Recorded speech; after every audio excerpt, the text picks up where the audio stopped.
Olá, imagina a cena. A gente está em 1815. A Europa inteira está respirando aliviada porque Napoleão, o cara que virou o continente de cabeça para baixo, foi finalmente derrotado. Aí os reis, príncipes, diplomatas, todo mundo se reúne em Viena com uma missão bem clara. Basicamente era apertar um botão de desfazer, né?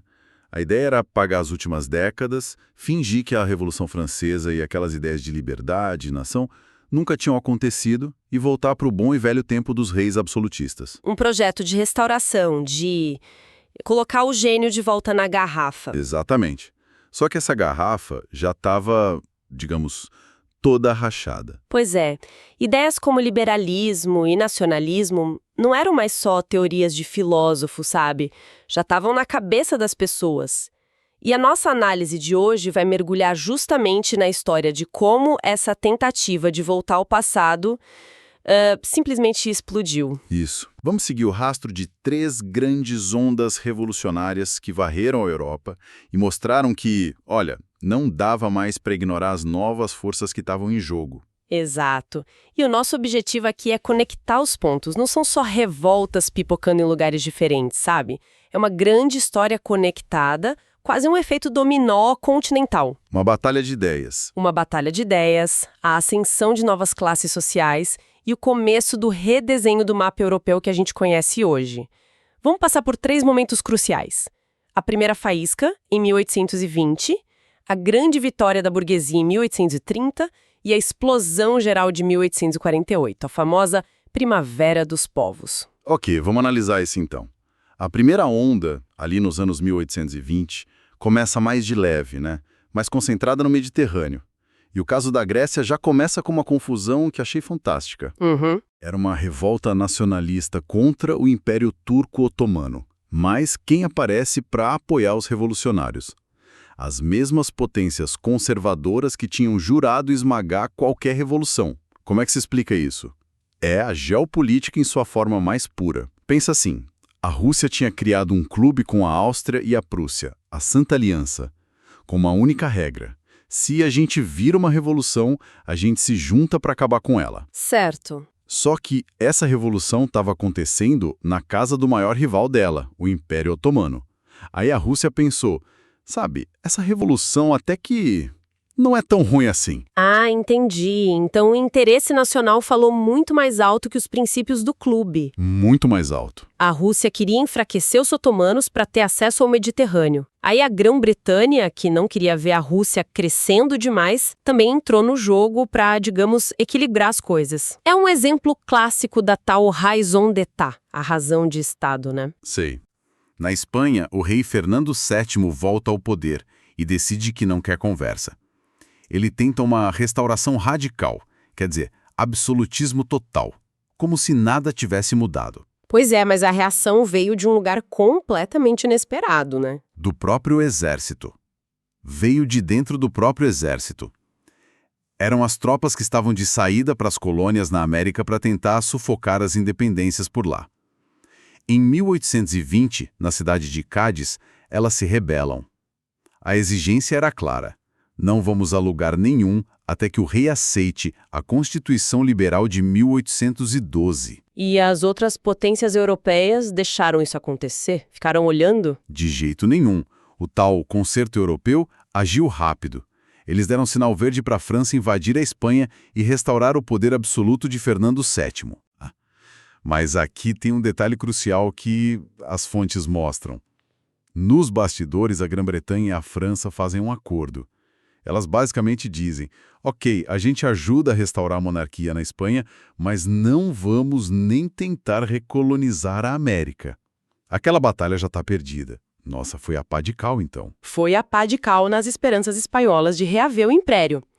Então, enquanto a Espanha estava em crise por causa das tropas que não queriam ir para a América, em Portugal o problema era quase o oposto. A corte que não queria voltar da América. Como essa situação explodiu por lá. É uma conexão direta com a história do Brasil. A corte portuguesa tinha se mudado para o Rio de Janeiro em 1808 e, mesmo com a derrota de Napoleão, continuava por lá. Sei. A burguesia de Portugal se sentia abandonada, sabe? Rebaixada a uma colônia de sua própria colônia. Em 1820, eles lideram a Revolução Liberal do Porto com 3 exigências. O rei tinha que voltar para Lisboa, Portugal precisava de uma constituição e o Brasil deveria ser recolonizado. E essa última exigência foi o empurrão que faltava para a independência do Brasil, certo? Foi o catalisador. A elite brasileira, que não queria nem pensar em perder a autonomia que tinha conquistado, se articula e, em 1822, a independência é declarada. E em Portugal? Enquanto isso, em Portugal, a coisa descambou para uma guerra civil sangrenta entre os liberais, apoiados por Dom Pedro, e os absolutistas, liderados pelo irmão dele, Dom Miguel. Só em 1834, os liberais conseguem finalmente vencer. Ok. Então, essa primeira onda foi meio que contida, com algumas exceções importantes, como a Grécia e as Américas. Mas as fontes sugerem que 10 anos depois, em 1830, a tampa da panela de pressão voou pelos ares. O que mudou tão drasticamente? O que mudou é que o epicentro da nova onda foi a França. E, quando a França espirra, a Europa inteira pega um resfriado. Pois é. O rei da época, Carlos X, era um ultra-realista. Ele tentou restaurar privilégios da nobreza e da igreja, censurar a imprensa, basicamente agir como se estivesse em 1788. A resposta de Paris foi imediata. Foram os famosos 3 dias gloriosos, em julho de 1830. Barricadas nas ruas, o povo lutando de novo. Exato. E Carlos X foi deposto. Mas aqui vem a parte curiosa. Em vez de proclamar uma república, como em 1792, eles colocam outro rei no lugar, Luís Filipe. Ele ficou conhecido como rei burguês. Peraí, então a França derruba um rei absolutista e, em vez de ir até o fim e virar uma república, eles simplesmente trocam por outro rei? Por que isso? Porque quem deu as cartas em 1830 foi a alta burguesia, banqueiros, grandes industriais. Eles queriam um governo liberal, constitucional, que protegesse seus interesses econômicos, mas morriam de medo de uma república radical com participação popular e demandas sociais. Entendi. O Luís Filipe era o homem perfeito para eles. Ele não era rei por direito divino, mas por um acordo com a nação. Ele até trocou a bandeira branca da monarquia pela tricolor da Revolução. Foi a vitória do liberalismo moderado, feito sob medida para a elite. E o que aconteceu em Paris, claro, não ficou só em Paris. De forma alguma. A queda do rei na França foi o sinal que muitos esperavam. O melhor exemplo é a Bélgica. No Congresso de Viena, ela tinha sido unida à força com a Holanda para criar um país mais forte na fronteira francesa, um estado tampão. Mas a união nunca funcionou. Era um casamento arranjado que deu muito errado. Exatamente. Pensa num divórcio. Os belgas eram católicos, os holandeses protestantes, a indústria belga queria proteção para seus produtos, enquanto o comércio holandês queria livre comércio. Eram interesses totalmente opostos. Certo. Inspirados pela França, os belgas se rebelaram e, com o apoio de franceses e britânicos, conquistaram sua independência. A onda de 1830 redesenhou o mapa e consolidou o poder da burguesia na Europa Ocidental. Então, chegamos a 1848, a Primavera dos Povos. Se em 1830 a burguesia venceu, por que explodiu tudo de novo menos de 20 anos depois? As fontes indicam que agora a luta não era mais só entre liberais e absolutistas. Um novo conflito apareceu. É o ponto de virada fundamental. As fontes mostram que a aliança que derrotou a nobreza se quebrou no momento da vitória. É como se, depois de derrotar o inimigo comum, a burguesia e os trabalhadores olhassem um para o outro e percebessem que eram os próximos na lista de adversários. É a famosa cisão do terceiro estado que a gente aprende na escola. A burguesia e o proletariado, que antes eram aliados, agora são inimigos. Exatamente. E não é coincidência nenhuma que o Manifesto Comunista de Marx e Engels seja publicado justamente em 1848. Ele estava teorizando um conflito que estava acontecendo nas ruas. Faz todo sentido. Os trabalhadores agora tinham suas próprias pautas. Não queriam apenas o direito de votar, queriam sufrágio universal. Não queriam apenas liberdade econômica, queriam direitos sociais, proteção contra a exploração. A Revolução de 1848 foi também uma revolução contra o domínio da burguesia. E, mais uma vez, tudo começa na França. O rei burguês, Luís Filipe, que foi o herói de 1830, agora é o vilão. Isso mesmo. O governo dele era visto como corrupto e que favorecia apenas a elite financeira. Quando uma crise econômica bateu forte, a panela de pressão explodiu de novo. Em fevereiro de 1848, Paris estava cheia de barricadas, o rei fugiu e foi proclamada a Segunda República Francesa. E as primeiras medidas dessa república foram muito radicais para a época, não foram? Extremamente. Eles instituíram o sufrágio universal masculino. Para ter uma ideia, o número de eleitores na França pulou de 240 mil para 9 milhões de pessoas. 9 milhões? Nossa. De um dia para o outro. Acabaram com a pena de morte por crimes políticos, aboliram de vez a escravidão nas colônias e estabeleceram a jornada de trabalho de 10 horas. Eram demandas do movimento operário se tornando lei. Esse espírito se espalhou como fogo. Na região da Alemanha, por exemplo, a revolução tinha uma cara diferente. Misturava liberalismo com um forte desejo de unificação nacional. Sim, a Alemanha na época era uma colcha de retalhos de 39 estados independentes, a tal Confederação Germânica. A burguesia industrial, principalmente da Prússia, via essa fragmentação como um obstáculo para os negócios. Sei. Eles já tinham criado uma união aduaneira, o Zollverein, em 1834, que funcionava como uma espécie de mercado comum. Em 1848, eles quiseram dar o próximo passo, a unificação política. Eles chegaram a criar um parlamento, o Parlamento de Frankfurt, para escrever uma constituição. Certo? Sim, e eles ofereceram a coroa de uma Alemanha unificada e liberal ao rei da Prússia, Frederico Guilherme IV.